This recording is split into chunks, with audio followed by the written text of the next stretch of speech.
ఓం శాంతి. చాలాసార్లు మనం చాలా కష్టపడతాం, మనకి ఎంతో టాలెంట్ కూడా ఉంటుంది, కానీ అనుకున్నంత రిజల్ట్ సక్సెస్ మనకి ఎందుకు రాదు? చిన్నప్పటి నుంచి కష్టపడితే నువ్వు సక్సెస్ఫుల్ అవుతావు, టాలెంట్ ఉంటే సక్సెస్ఫుల్ అవుతావు అని మనకు నేర్పిస్తూ వచ్చారు. కానీ ఇందులో ఇంకొక చిన్న సీక్రెట్ ఇంగ్రీడియంట్ ఉంది. అదే అందరికీ మన పట్ల ఉన్నటువంటి గుడ్ పాజిటివ్ థాట్స్. అదేంటి అని అనుకుంటారా?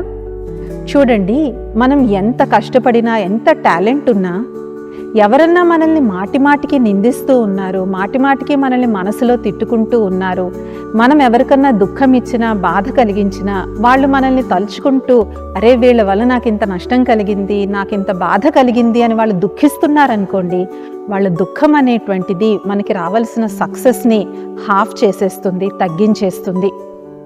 అందుకని మనకి ఎప్పుడన్నా అనుకున్నంత సక్సెస్ రావటం లేదు అంటే తప్పకుండా మనం చేసుకున్నటువంటి ఈ చిన్న చిన్న పాపాలు మనకి అవరోధాలుగా అవుతున్నాయి. దీనికి మంచి టెక్నిక్, మనకి సిన్సియారిటీ ఉండాలి, టాలెంట్ ఉండాలి, దానితో పాటు క్షమాయాచన. అయితే అలాగని మనం ప్రతి ఒక్కళ్ళకి ఫోన్ చేసి మనం క్షమించమని అడగలేం.